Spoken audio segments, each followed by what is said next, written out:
ओम श्री शक्ति नमः। ओम श्री शक्ति नमः। सत्य शोधन की विधि। उपमन्यु कहते हैं, यदु यदु नंदन तदंतन गुरु की आज्ञा से शिष्य स्नान आदि संपूर्ण कर्म को समाप्त करके शिव का चिंतन करता हुआ हाथ जोड़ शिव मंडल के समीप जाए। इसके बाद पूजा के सिवा पहले दिन का शेष सारा करते नेत्र बंधन पर्यंत कर ले। अनंतर गुरु गुरु उसे मंडल का दर्शन कराए। आंखों में पट्टी बंधे रहने पर शिष्य कुछ फूल बिखेरे, जहाँ भी फूल बिखेरे वहीं वहीं उसको उपदेश दे। फिर पूर्ववत उसे निर्माल्य मंदिर में ले जाकर ईशान देव की पूजा कराए और शिवाग्नि में हवन करे। यदि यदि शिष्य ने दुःस्वप्न देखा हो तो उसके रोज की शांति के लिए 100 या 50 बार मूल मंत्र से अग्नि अग्नि में आहुति दे। तदंतर शिखा में बंटे हुए सूत्र को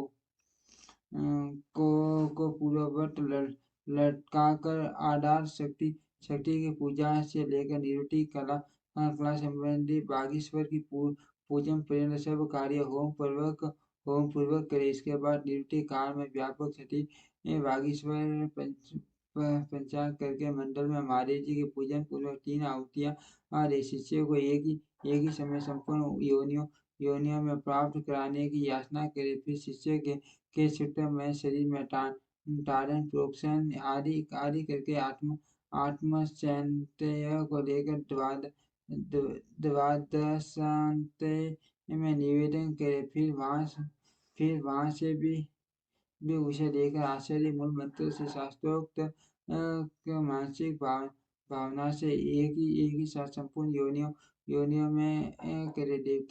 देवताओं की 8 जातियां हैं। तिर्यक योनियों की 5 और मनुष्य की एक जाति। इस कुछ 16 योनियां हैं। उनमें सबसे शिष्य को एक कराने के लिए गुरु मन भावना द्वारा रीति से बागेश्वरी के गर्भ की सिद्धि के लिए महादेव जी का निमित्त हवन करके वह चिंतन करेगी। यथावत रूप से वह गर्भ सिद्ध हो जाएगी। सिद्ध हुए गर्भ की उत्पत्ति कर्मानुवर्ती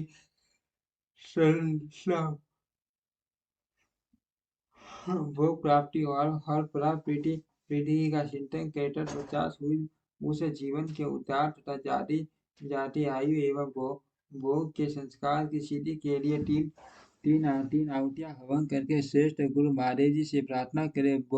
भोगत्व विषयक आसक्ति अथवा भोगिता और विषयासक्ति रूप मल के निवारण पूर्वक शिष्य के शरीर का शोधन करके उसके त्रिविध पास का उच्छेद कर डाले। कपट या माया से बनते हुए शिष्य के पाशक का अत्यंत भेदन करके उसके चैतन्य को केवल स्वच्छ माने। फिर अग्नि में पुनः आहुति देकर ब्रह्मा का पूजन करे। ब्रह्मा के लिए 3 आहुति देकर उन्हें शिव की आज्ञा सुनाए।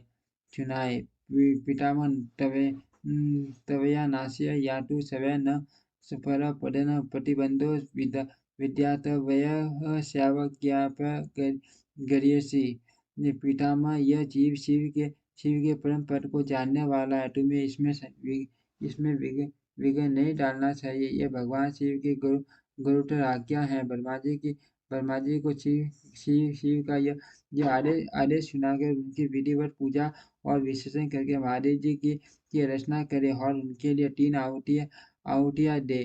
तत्पश्चात निवृत्ति द्वारा शुद्ध हुए शिष्य की आत्मा का पूर्ववत उद्धार करके अपनी आत्मा एवं सूत्र में स्थापित कर बागिश का पूजन करे। उनके लिए 3 आहुतियां दे और प्रणाम करके विसर्जन कर दे। तत्पश्चात निवट व पुरुष प्रतिष्ठा कला के नाम ठीक से दिखाई दे रहा। आगे बढ़ा समझ आता हूँ। मंदिर में गुरु 5 कलशों की स्थापना करे। चार को तो चारों दिशाओं में रखे और एक को मध्य भाग में। उन कलश पर मूल मंत्र के नमः शिवाय इन 500 अक्षरों के बिंदु और नाद से युक्त करके उनके द्वारा कल्प विधि का ज्ञाता गुरु ईशान आदि ब्रह्मों की स्थापना करके मध्यवर्ती कलश पर ओम न ईशान नम ईशान स्थापयामि कहकर ईशान ईशान की स्थापना के पूर्ववर्ती कलश पर होम तत्पुरुषाय नमः तत्पुरुषम स्थापयामि कहकर तत्पुरुष की दक्षिण कलश पर ओम श्री अघोराय नमः अघोरम स्थापयामि कहकर अघोर की वाम या उत्तर भाग में रखे हुए कलश पर ओम वामदेवाय नमः वामदेव स्थापयामि कहकर वामदेव की तथा पश्चिम के कलश पर होम यह सद्योजाताय नमः सद्योजाताय स्था स्थापयामि कहकर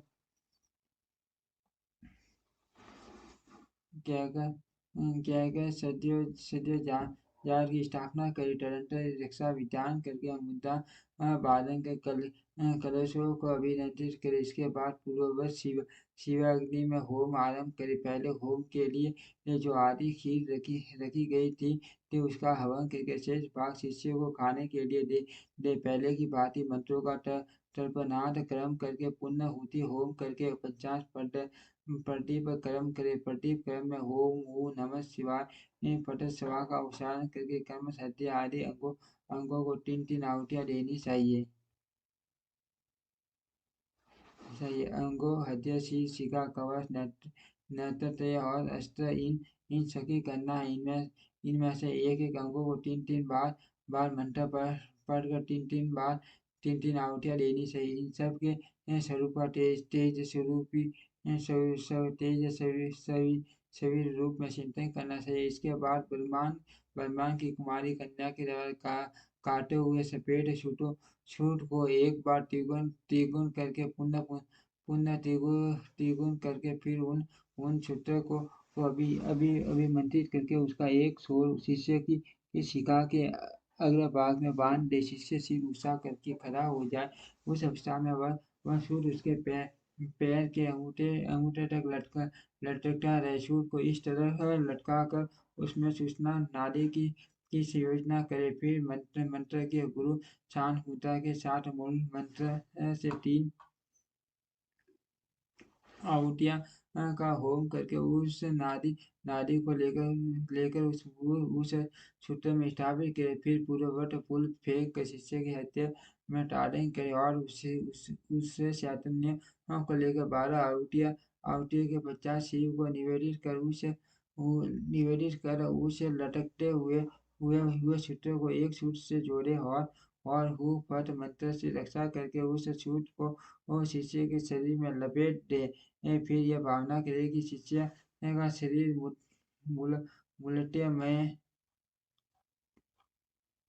पास है भोग और भोग्यत्व ही इसका लक्षण है। यह विषय इंद्रिय और देह आदि का जनक है। तदंतर शानत यह टीता आदि 5 कलाओं जो आकाश आदि तत्व रूपिणी है उस सूत्र में उनके नाम लेकर जोड़ना चाहिए। यथा इस तरह इन कलाओं का आयोजन करके उनके नाम के अंत में नमः जोड़कर इनकी पूजा करें। यथा शांतयतीत कलाय नमः शांति कलाय नमः इत्यादि। अथवा आकाशादिक बीजभूत मंत्र द्वारा या पंचाक्षर 5 अक्षरों में नाद बिंदु का योग करके बीज रूप हुए उन मंत्र अक्षरों द्वारा क्रमशः पूर्वक से कार्य करके तत्व आदि में मलादि पाशों की व्याप्ति का चिंतन करें। इसी तरह मलादि पाशों में भी कलाओं की व्याप्ति देकर फिर आहुति करके उन कलाओं को संदीपित करके करे। तदनंतर शिष्य के मस्तक पर पुष्प से ताड़न करके उसके शरीर में लिपटे हुए सूत्रों को मूल मंत्र के उच्चारण पूर्वक शांतयतीत पद में अंकित करे। इस प्रकार क्रमशः शांतयतीत से आरंभ करके निवृत्ति कला पर्यंत पूर्वक कार्य करके 3 आहुतियां देकर मंडल में पुण्य शिव का पूजन करे। इसके बाद देवता के दक्षिण भाग में शिष्य को फूस युक्त आसन पर मंडल में उत्तराभी मुख बिठाकर गुरु होमावेष्टि ये शुरू उसे दे। गुरु के दिए हुए उस शुरू के शिष्य आदर पूर्वक ग्रहण ग्रहण करके शिव का नाम ले उसे खा जाए। फिर 2 बार आचमन करके शिव मंत्र का उच्चारण करे। इसके बाद गुरु दूसरे मंडल में शिष्यों को पंचगव्य दे। शिष्य भी अपनी शक्ति के अनुसार उसे पीकर 2 बार आचमन करके शिव का स्मरण करे। इसके बाद गुरु शिष्य को मंडल में पूर्ववत बिठाकर उसे शास्त्रोक्त लक्षण से युक्त दंत धावन दे। शिष्य पूर्व या उत्तर की ओर मुंह करके बैठे और मौन हो उस दंतों के कोमल भाग द्वारा अपने अपने दांतों की शुद्धि करे। फिर वो उसे दंतों को धोकर फेंक दे और कुल्ला करके मुंह हाथ धोकर शिव का स्मरण करे।